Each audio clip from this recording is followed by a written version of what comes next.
Hello everyone, welcome to my channel Learn with Dr. Kizar. This is the 25th video of this series Income from Capital Gains.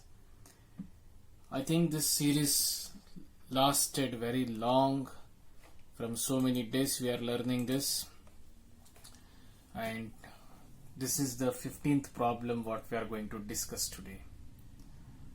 Hope you people are understanding my video lectures and you are following all the problems and instructions given in the videos. If you have any doubts, you can type in the comment section without any hesitation so that I can reply back with your solution. So today we are going to discuss about one more problem, and this will be the last problem in this chapter. So the problem states that during the previous year ending 31st March 2019, Mr. Jagan, resident, sold the following assets. So various assets are given here in the first column, then they have given the date of sale, then sale proceeds, cost of acquisition, year of purchase and fair market value as on 1st April 2001. Four assets are given in this question. One is shares, other asset is agricultural land in rural area outside municipal limits, personal car and agricultural land in urban area. So four different assets are given. Their date of sale is given. So if you notice, all the sale is being done in 2018, all the assets, okay, and 2018-19 after April they have sold, and within March they have sold all the assets, if you notice the date in general. So all the sale date will be falling in our previous year 2018-19. Then they have given the amount of sale for all the different assets. Then they have given what is the cost of acquiring this asset. All the four assets they have given. Then which is the year in which they purchased the asset. One asset, that is shares, was purchased in 2009-10. Agricultural land was purchased in 1973, and personal car was purchased in 2001. Agricultural land in urban area was purchased in 1979-80. And last column they have given fair market value for agricultural land in rural areas and agricultural land in urban areas. And additionally they have given few more points stating that on March 31st 2019 Mr. Jagan purchases another agricultural land for 95,000. So whenever they give a new purchase, okay, I hope you understand that we are going to apply the exemptions, okay, considering what is being sold and what is being purchased newly. So let us see where it can be applicable, for which asset it can be applicable. Then they have given cost inflation index for 2001 to 2009-10 and 2018-19. 3 years cost inflation index is given, and they are asking us to find out the capital gains chargeable to tax for the assessment year 2019-20. So this is the question. So let us directly start the problem. So we will start with computation of taxable income from capital gains. Who is the assessee here? Mr. Jagan is assessee, and status will be resident. So you can write Mr. Jagan as assessee, status is resident, previous year is 2018-19 and assessment year is 2019-20. Format follows as usual, particulars and amount.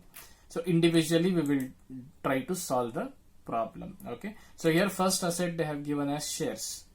When this shares was purchased, 2009-10 shares was purchased and it was sold in 2018. Shares are which type of asset? There are two type of assets. One is financial asset, other is depreciable asset, and other is other assets. So shares falls under the financial assets. or financial assets, 1 year is the criteria, right? If you remember, okay, if you are if you don't remember, or if you have not seen my previous videos about this classification of assets and what is the duration applicable, you can watch my initial videos, or you can just see my that is I button here on the top. Okay, you can find the video. So here if you consider 1 year as the criteria, assessee should hold minimum for a period of 1 year, but here he purchased in 9-10 and sold in 2018, means that more than 1 year he is holding this asset and it will become a long-term capital asset. So we need to follow the long-term capital gain format here. So the format will start from gross sale consideration. It is nothing but the sale value. So shares was sold for 15 lakhs, right? So we are going to write 15 lakh 50,000, sorry. Then realization expenses, they have not given any information on realization expense. It will be nil. Net sale consideration will be same as it is, 15 lakh 50,000. Then because it's a long-term asset, so we need to do the indexed cost of acquisition. Formula for doing indexed cost of acquisition is cost of acquisition divided by cost inflation index of year of purchase multiplied by cost year inflation index of year of sale. So here what is the cost of acquiring the shares? The cost of acquiring share is 1,70,000 and it was acquired in 2009-10, and for 2009-10 cost inflation index is given as 148 and we sold in 2018-19, cost inflation index is 280.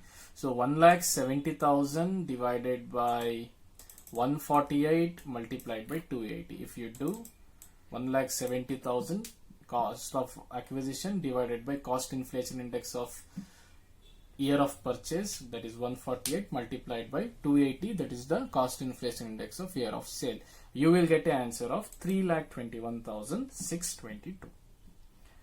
Then if you minus, okay, then next comes our indexed cost of improvement. There is no information given, it is nil. Then to arrive at gross capital gain, we need to subtract net sale consideration with indexed cost of acquisition, indexed cost of improvement. So net sale consideration is 15,50,000, indexed cost of acquisition is 3,21,622 and indexed cost of improvement is nil. So we will get an answer of 12,28,378. Hope till here it is clear. Then comes the exemptions. So exemptions here, I feel you keep as of now, don't calculate, leave exemptions. Okay, I will explain you later. So till gross capital gain, we will complete first all the problems. Fine. Hope you understand till here. Then next comes our second asset, that is agricultural land in rural area outside the limits. So agricultural land of rural areas we don't consider in capital gains, we don't calculate as a capital asset under section 2 subsection 14. If it is urban, then we will calculate. So for rural area we don't calculate it, so it is exempted.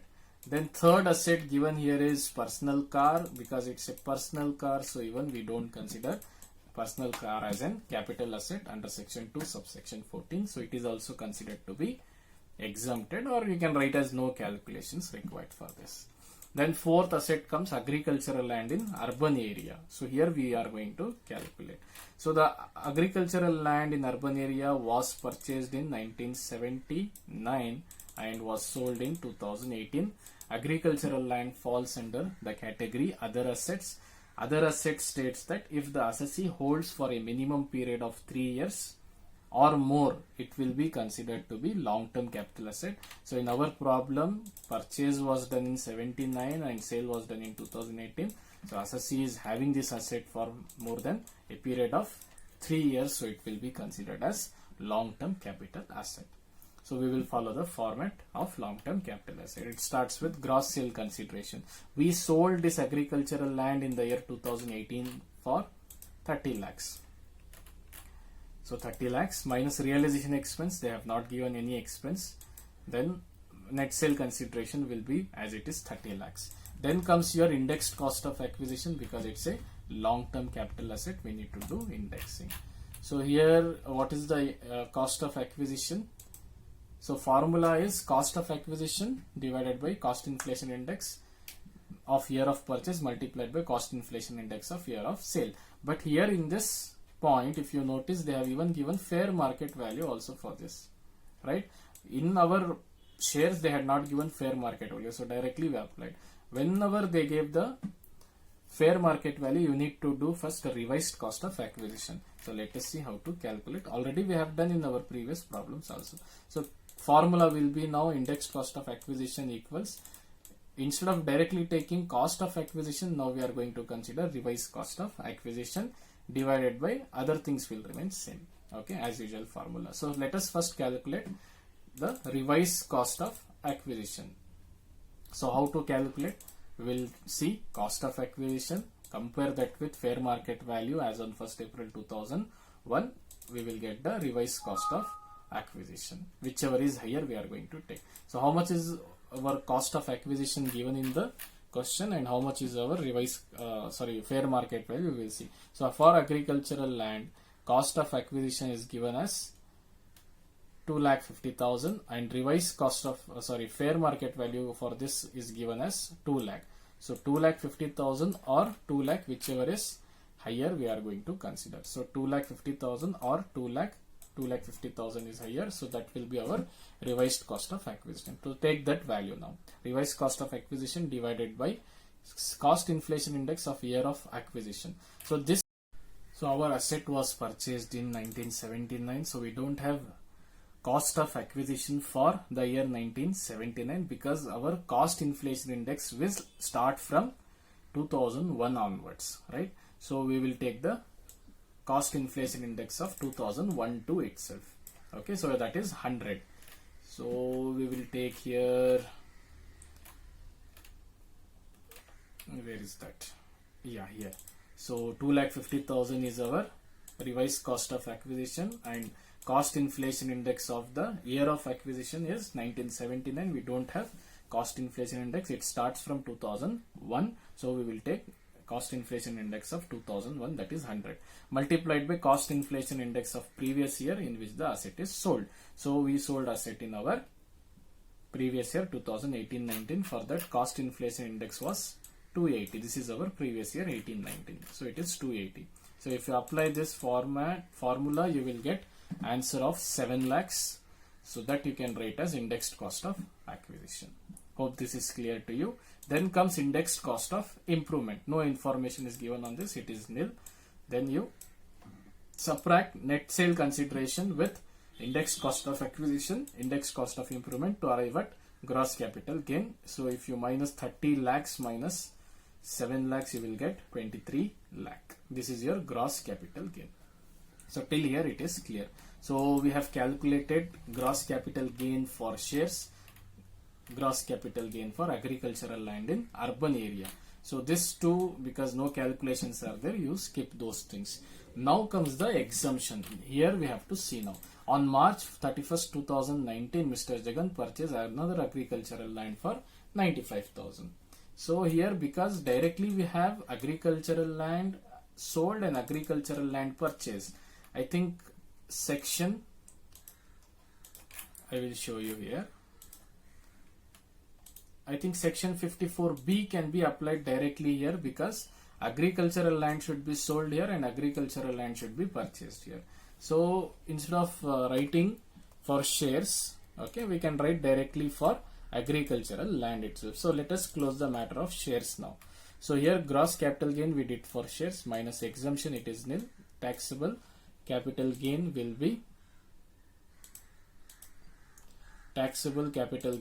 be now 12,28,378 itself. So we clear for share. No calculations are there for agricultural land in rural area. No calculations are there for personal car. Now remaining is our that is gross capital gain for agricultural land in urban area, right? So agricultural land sold, agricultural land purchase. So 54B we can apply here. So let us see what are the rules. Okay. So for 54B, the rule says that individual should be a person, assessee. Yes, in our problem, Mr. Jagan is an individual. Asset sold should be a agricultural land. Yes, we have sold agricultural land. That agricultural land can be short term or long term in nature, but in our case the agricultural land is long term in nature, so this also we are satisfying. Fourth is new agricultural land should be purchased within 2 years after the date of transfer, or deposit should be made in capital gain account scheme. So in our question we have purchased the new agricultural land also, but when did we purchase? Yes, 31st March we have purchased. We sold on 10th June. So within 1 year we have purchased the agricultural land. So in that case this also is satisfied. We don't have any information on this deposit in the bank.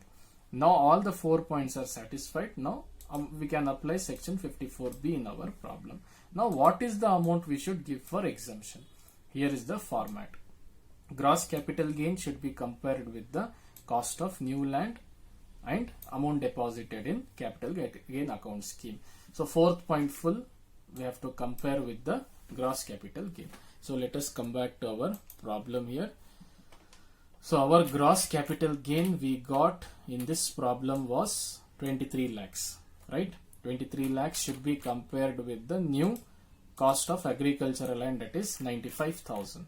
So here agricultural land sold and purchase of new agricultural land is applicable. So gross capital gain is 23 lakhs or cost of new house is 95,000. Whichever is lowest will be considered for exemption. So here 95,000 is the lowest, so 95,000 will be given for exemption. Okay, so now to arrive at taxable amount of capital gains, we need to subtract gross capital gain with exemptions. So you will get 22 lakhs 5,000 rupees. That is 23 lakhs minus 95,000 will give you 22 lakhs 5,000 rupees.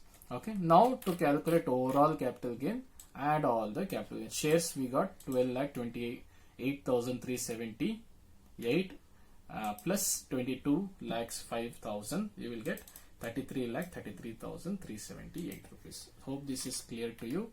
Okay, and if you have any problem with any doubts with any type of problem in this series, kindly mention in that particular video. I will read personally all the comments and I am going to reply back to you, okay, the answer, okay, in a best possible way. I am going to explain you. If required, I am going to make one more additional video based on the comments. Okay, thank you very much for watching this. Okay, stay tuned with this channel because many more things are going to come apart from the subject. Thank you very much.